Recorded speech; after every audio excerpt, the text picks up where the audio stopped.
কথার প্রথম প্রমাণ হচ্ছে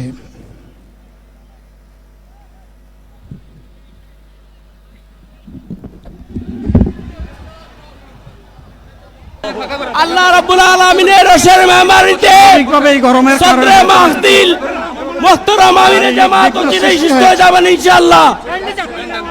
আমি আল্লাহ তাআলার শুকরিয়া আদায় করি, আল্লাহ তাআলার শুকরিয়া আদায় করি আবার আপনাদের সামনে দাঁড়াতে পেরেছি। আমি বলেছিলাম দুর্নীতিমুক্ত বাংলাদেশ ইনশাআল্লাহ সবাইকে নিয়ে আমরা গড়ব।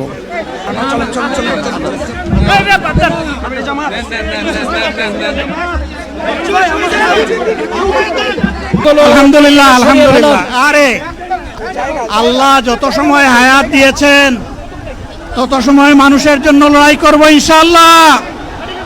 এ লড়াই বন্ধ হবে না।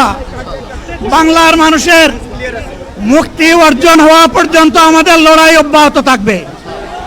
বলছিলাম জামাতে ইসলামী যদি আল্লাহর ইচ্ছা এবং জনগণের ভালোবাসায় বাংলাদেশের মানুষের সেবা করার সুযোগ পায় তাহলে মালিক হবে না, সেবক হবে ইনশাআল্লাহ।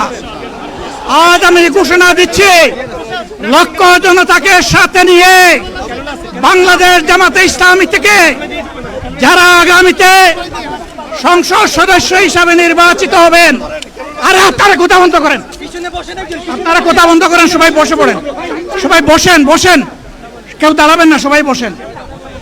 যদি আল্লাহর ইচ্ছায় জনগণের ভালোবাসায় বাংলাদেশ জামাতে ইসলামী থেকে সংসদ সদস্যরা নির্বাচিত হয়ে সরকার গঠন করেন তাহলে কোনো এমপি কোনো মন্ত্রী আগামীতে সরকার কিন্তু প্লট গ্রহণ করবে না।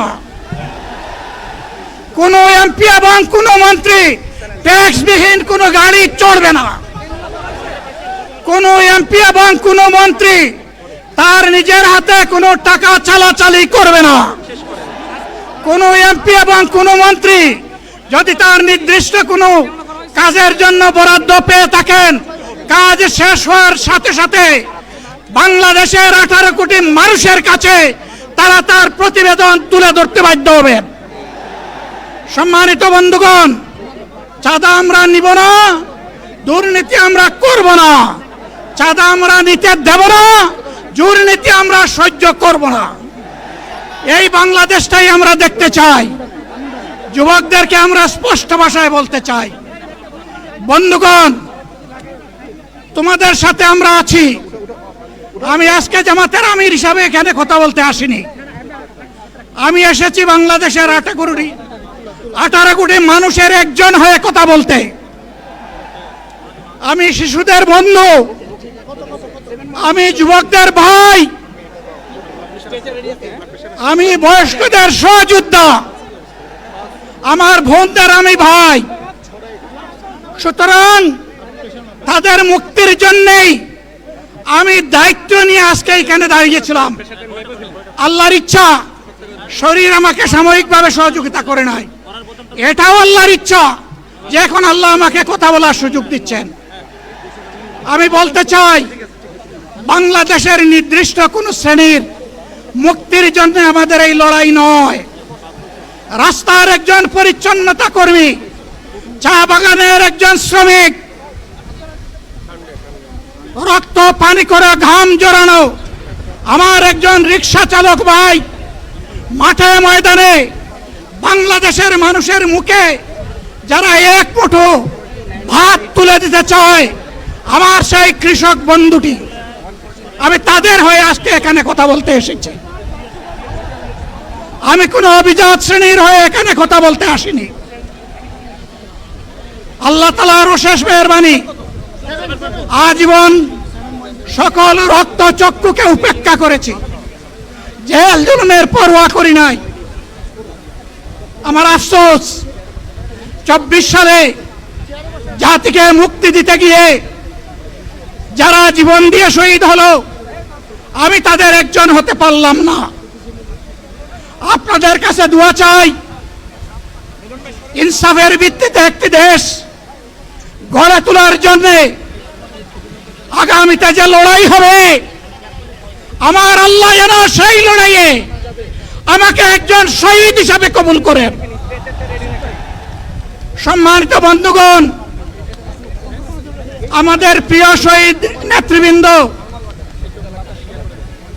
2006 সালের 28 অক্টোবর থেকে শুরু করে পল্টন গণহত্যা, শাপলা গণহত্যা, সারা দেশের গণহত্যা, পিলখানার গণহত্যা, 24-এর গণহত্যা, এই গণহত্যা যারা করেছে তাদের সকলের বিচার বাংলাদেশের মাটিতে নিশ্চিত করতে হবে।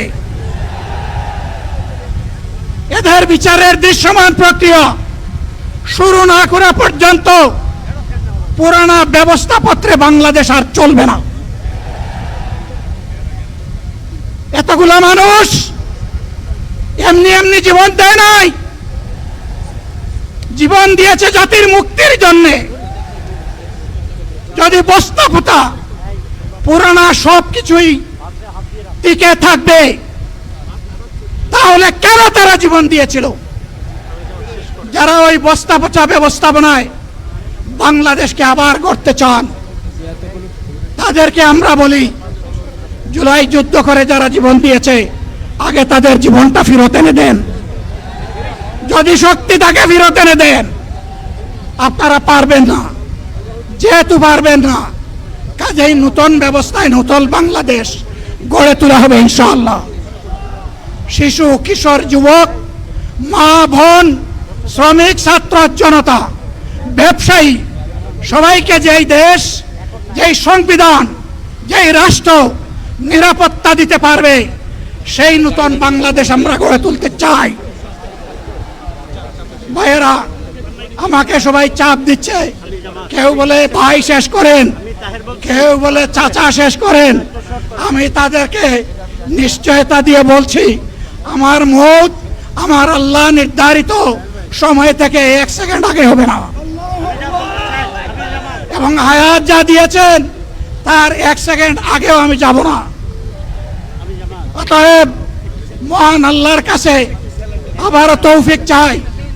আপনাদের কাছে যে কষ্ট হয়েছে, আপনারা, আমি তো এখানে শান্তিতে বসাচ্ছিলাম আর চতুর্দিকে শুধু দৃষ্টি বুলাচ্ছিলাম, কি কষ্ট হচ্ছে আমার ভাইদের। প্রিয় ভাইরা, এই কষ্ট আল্লাহর জন্য। এই কষ্ট কার জন্য? ইনশাআল্লাহ আল্লাহ তাআলা আপনাদেরকে তার উপযুক্ত যা দুনিয়া দিবেন, আখিরাতে দিবেন। আপনাদের এই ত্যাগের বিনিময়ে নতুন বাংলাদেশ আমরা পেয়ে যাব। আসুন সেই নতুন বাংলাদেশের জন্য একবার স্লোগান দিয়ে শেষ করি, নারায়ে তাকবীর। আসসালামু আলাইকুম ওয়া রাহমাতুল্লাহ।